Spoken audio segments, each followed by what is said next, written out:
guys! Magandang araw, Kya Halhay Pakistan. Dumating si Habi, so may dala siyang konti lang naman. Chips. Yan. Mga chips na naman, Doritos na naman guys. Puros Doritos. Oy, oh, Doritos. Tsaka ano? Cauliflower. Doritos, cauliflower. Hindi naman kami makapagluto sa kusina kasi busy pa. Uy, tsaka may mango. Yan oh, oh, chocolate. Chocolate guys. Doritos, cauliflower, may ano, manggong isa, apple na isa, maliit. Oh, yan lang. Yan ang nakuha niya ngayon. Siguro kumuha yung mga ibang drivers.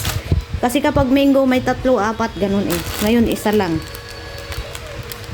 Tapos chocolate na naman. Dami-daming chocolate. Hindi namin maubos-ubos. Cauliflower, Doritos. Dami-daming chips. Alhamdulillah, alhamdulillah.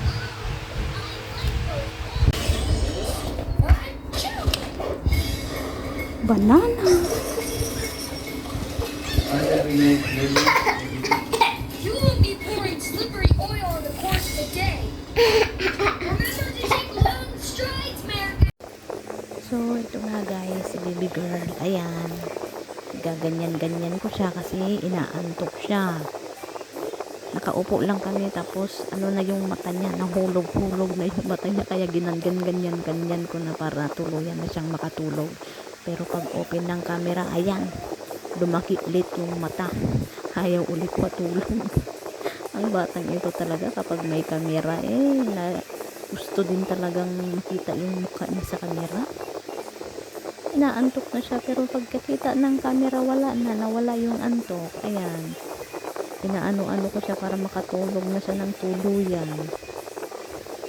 Hindi siya makalabas. Buti na lang napaliguan ko na silang dalawa nung dumating yung mga trabahante. Oh, ayan. Bagong ligo lang ang batang iyan dyan. Kaya inaantok ka nito. Gusto talaga niyang pahili-hili. Pero pag ibaba na sa kama, iyak din eh. Gusto niyang pakarga. At ito nga guys, dumating na si Habi at kumain na kami ng lunch. Kumakain na kami ng lunch dito. Bumili siya ng ano bang tawag dyan? Nakalimutan ko. Ano yan? Atay ng baka at saka utak ng baka. Yan ang binili niya guys. Kasi wala daw fried fish. Gusto ko yung fried fish kaso hindi siya nakabili kasi yung mga restaurant daw na pinuntahan niya is hindi sila nagluto, kaya ayan ang binili niya oh. Ayan yung atay ng baka at saka ayan yung utak ng baka, brain ng baka. Ang pagkakaluto niya guys is masarap siya, hindi masyadong maanghang at saka malasa. Sabi nga niya, tikman mo at magugustuhan mo, at nagustuhan ko nga. Nag-enjoy ako sa ulam namin ngayong araw guys. At saka ayan oh. Nag-enjoy talaga ako. Hindi na ako nag-imik-imik sa kanya. Nagkain-kain na lang ng kumain. Nag-enjoy talaga ako sa atay. Ang sarap niya. Actually, sa ano siya bumili guys? Sa may Bengali restaurant siya bumili. Mas masarap pa daw sa Pakistani restaurant. Kaso medyo gahol na siguro siya sa oras. Gusto na niyang kumain. Kasi gusto na niyang makabalik ulit sa duty. Kasi pabalik-balik siya dito sa bahay namin kasi nga binabantayan niya din yung mga trabahante para mabilis silang matapos. Kasi ang hirap pag walang guys. Ang hirap talaga pag walang sariling CR. Ilang weeks na kami walang CR. Sa labas kami naliligo ng mga bata. Siguro nakita niya din nahihirapan ako. Kaya ayun, minabadali-dali niyang mga trabahante, binabantayan niya. Pagka balik na naman siya sa duty, pagkatapos ng 1 oras, balik na naman siya dito sa room.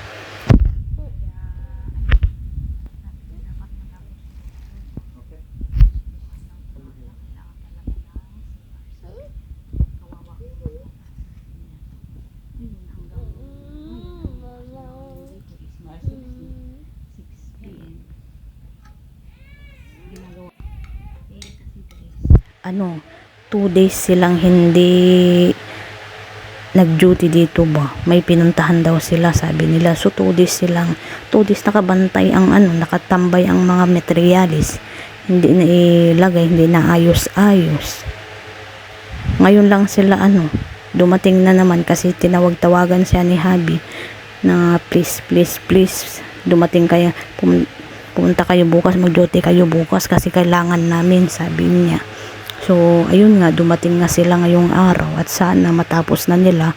Kung hindi man nila matapos ngayon, sana bukas matapos na para okay na ang CR namin. Ang problema na lang is yung mga lupa doon sa harap ng bahay. Yun na naman ang sunod na problemahin namin, kung paano namin alisin yung lupa. Kasi kapag nilagay namin sa labas, mahuhuli kami ng pulis. Ayaw ng pulis, bawal ata yung mga lupa sa labas. Kaya dito nila sa loob ng bahay itinambak yung mga lupain. Kung itapon man yung lupang iyon, magkukontak kami ng malaking truck para doon ilagay, tapos doon sa may malayong lugar, parang sa desert ganun, doon na lang itapon, hindi nang kung saan kasi magagalit yung government, makakamulta kami ganun. Pati nga itong paggawa namin ng gutter, anuhan ng tayo is kailangan ng license ng government. Pero sabi ng tiggawa ng mga plumber at saka yung nagbutas ng gutter namin, sabi okay lang basta walang makakaalam. Walang makakaalam. Okay din yung mga banggaling iyon. Basta makapera lang din, basta may makuha lang din silang pera, bahala na. Ibihim lang daw. Yun, walang daw makaalam para walang hindi makamulta, sabi niya. Hindi naman kami ang magmulta, guys. Sila ang magmulta kasi bakit sila nagtatrabaho ng ganong work kung wala silang permit ba, ganon. So sila ang magka-problema, hindi kami na nagpapagawa.